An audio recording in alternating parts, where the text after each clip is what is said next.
Hello friends, welcome back to my channel MJ financial. चलिए देखते हैं मंडे को मार्केट कहाँ मूव कर सकता है। दोस्तों, एनालिसिस करने से पहले हम ये देखेंगे कि मार्केट में एक आया था शार्प फॉल।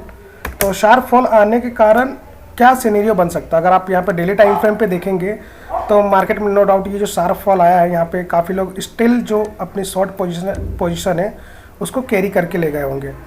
ठीक है, तब हम इसको समझने की कोशिश करेंगे कि ये कंटिन्यू करेगा या फिर यहीं से रिवर्स कर जाएगा रिट्रेसमेंट के लिए और देन फॉल कंटिन्यू करेगा, जो कि एज यूजुअल होता है। तो उसको समझने के लिए सबसे पहले हम जाते हैं छोटे टाइम फ्रेम पे, क्योंकि हम कल मॉर्निंग में स्टार्ट करेंगे पहले स्कैल्पिंग करने का, और स्कैल्पिंग के बाद हम प्लान बनाएंगे कि हम क्या कर सकते हैं। ओके, तो हम अभी 3 मिनट के टाइम फ्रेम पे आ चुके हैं और यहाँ पर आप देखेंगे यहाँ से एक ट्रेंड लाइन बन रही थी। ये ओनली स्कैल्पर्स के लिए है। ये ट्रेंड लाइन बन रही थी, यहाँ पे एक ब्रेकआउट दिया, वॉल्यूम भी अच्छा था और यहाँ से कंटिन्यूएशन में मार्केट लगभग 200 पॉइंट अप गया। तो यहाँ से दो सिनेरियो हो सकता है। पहला सिनेरियो क्या होगा, ये 40,200 का जो इनिशियल सपोर्ट है इसको हम मार्क करेंगे, और जो दूसरा मार्क करेंगे हम 40,450 का रेसिस्टेंस मार्क करेंगे।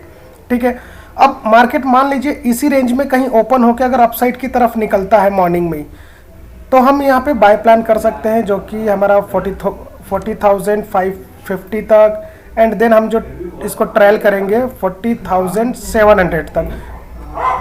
नीचे की अगर मैं बात करूँ, इसमें नीचे के लिए हम प्लान करेंगे जैसे ही ये जो लेवल आप देख रहे हैं 40,300, अगर यहाँ से नीचे की तरफ ब्रेक करता है तो हमारा जो स्कैल्पिंग पॉइंट रहेगा वो 40,200 का रहेगा। अब यहाँ पे एक चीज़ और देखने को आपको मिलेगी कि 40,200 से लेकर के जो ये 150 है, ये एक सपोर्ट जोन है, और जब कल इसको ब्रेक करेगा तो मार्केट में एक बड़ा फॉल वापस से आ सकता है। तो हम इसके लिए क्या करेंगे, मान लीजिए इस 300 के नीचे जैसे ही जाता है, एक हम पुट की पोजीशन बनाएंगे, पुट ऑप्शन में बाय करेंगे और इसको हम ट्रेल करेंगे। अब यहाँ पे आप चाहें तो इस लेवल 40,200 पे अपना प्रॉफिट बुक कर सकते हैं, या फिर अगर यहाँ से जैसे रिवर्स होता है या फिर अगेन यहाँ से ब्रेक करने की कोशिश करता है तो वेट कीजिए, यहाँ पे एक लॉन्ग प्रॉफिट डाउन साइड की तरफ मिल सकता है। अभी व्यू स्टिल निगेटिव है, उसका कारण है कि कभी भी शार्प फॉल आता है तो तुरंत रिकवर नहीं करता है, वो कंटिन्यूएशन में बना रहता है। और अगर अपसाइड जाना होता है मार्केट को तो जैसे यहाँ पे देखिए एक फॉल, तो ये थोड़ा सा रिट्रेस होता है, फिर अगेन या तो ये कंटिन्यू होता है इस यहाँ से, और अगर कंटिन्यू नहीं हो तो दूसरा केस क्या बनता है, यहाँ पे फॉल आया, रिट्रेस हुआ, अगेन फॉल आता है, लेकिन इसी को सपोर्ट मान के यहाँ से अगेन अपसाइड की तरफ जाता है, जो कि ये डबल बॉटम की तरह होता है। और दोस्तों, इसके लिए मैं एक नई सीरीज लॉन्च करने जा रहा हूँ, तो जल्दी आपको प्राइस एक्शन और साथ में ऑप्शन चेन एनालिसिस पूरी इन डिटेल में समझने को मिलेगी। तो उसके लिए एक अलग ही पार्ट रहेगा, तो अभी हम इसमें यहाँ पे डिस्कस नहीं करेंगे, लेकिन फ़िलहाल के लिए अभी हम जो नेक्स्ट है अपना वो एनालिसिस कैरी करते हैं। तो नीचे के जो लेवल्स रहेंगे 40,200 को ब्रेक होते ही हम सबसे पहले जाएंगे 40,050, देन हम जाएंगे 39,900 के लिए। ये हमारे प्लान रहेंगे। इसके लिए मैंने ऑलरेडी कुछ एनालिसिस करके रखा हुआ है, जो कि मैं आपको शो करने जा रहा हूँ। तो चलिए पहले हम अपनी एनालिसिस ओपन करते हैं। ये कुछ एनालिसिस मैंने ऑलरेडी आपके लिए प्लान किया हुआ था। तो ये जो जैसा कि मैंने आपको बताया 40,300, इसके नीचे हम स्कैल्प कर सकते हैं ओनली जो यहाँ पे ट्रेंड लाइन दिख रही है इसके सपोर्ट के लिए। हो सकता है मान लीजिए ये नीचे आए और यहीं पे कहीं नीचे आने के बाद यहीं से सपोर्ट लेके अपसाइड की तरफ चल जाए, क्योंकि ट्रेंड लाइन का भी सपोर्ट होता है जब वो अपसाइड की तरफ से नीचे की तरफ आता है। और नीचे के लेवल्स कल 39,879 तक हम इसको ट्रायल कर सकते हैं। और अगर स्पीड में गया तो आप जैसा कि जानते हैं कि मार्केट जब गिरता है तो एक स्पीड से गिरता है, तो हम इसको जो प्लान करेंगे 39,600 तक। अपसाइड के अभी ज़्यादा लेवल्स नहीं है, उसके पीछे का रीज़न भी है क्योंकि मार्केट फॉल हुआ है।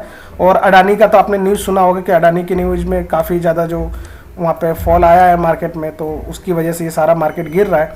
तो वहाँ पे क्या रिकवरी आनी है और क्या नहीं आना है वो भी हम इन डिटेल में जो मंडे को इवनिंग में पोस्ट मार्केट जब मैं एनालिसिस करूँगा तो वहाँ पे आपको शो होगा। अभी के लिए अपसाइड के लेवल्स आपको यहाँ पे शो हो गए, डाउन साइड के लिए लेवल्स भी यहाँ पे मेंशन है।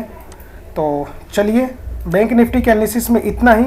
चलिए देखते हैं निफ्टी में क्या हम प्लान कर सकते हैं। निफ्टी के हम 3 मिनट के चार्ट पे आ चुके हैं। यहाँ पे भी ऑलरेडी मैंने कुछ एनालिसिस करके रखा हुआ है, और वही जो मैं आपको बताने की कोशिश कर रहा था बैंक निफ्टी में, जैसा कि हमने यहाँ पे एक ट्रेंड लाइन बनाया था और ट्रेंड लाइन के बाद यहाँ पे एक ब्रेकआउट मिला था। यहाँ पे आप देखेंगे आपको वॉल्यूम भी दिख रहा होगा, बट यहाँ से क्या हुआ, ये जो सपोर्ट लिया है यहाँ पे 17,640 के आसपास से रेसिस्टेंस लेकर के, और ये वापस नीचे आ रहा है। अब यहाँ पे जो सिनेरियो बन रही है, मैं आपको सिनेरियो पहले बता देता हूँ। यहाँ पे देखिए क्या हो सकता है, यहाँ पे हो सकता है कि ये कुछ इस तरीके से करके और अगेन यहाँ पे अपना फॉल कंटिन्यूएशन करे, मतलब यहाँ पे बायर को ट्रैप कर दे।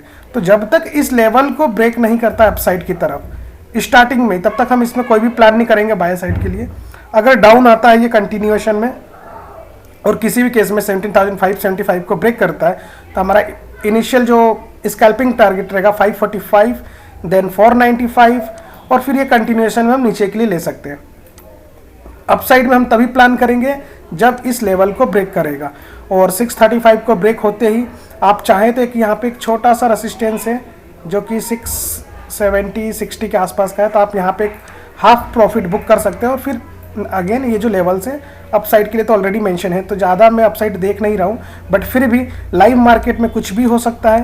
तो एनालिसिस एक ये होता है कि आपको यहाँ पे ये चीज़ बताता है कि हम कल प्लान क्या कर सकते हैं। ओके, तो आज के लिए बैंक निफ्टी और निफ्टी के एनालिसिस में इतना ही। मिलते हैं कल एक और नई एनालिसिस के साथ, तब तक के लिए जय हिंद, धन्यवाद।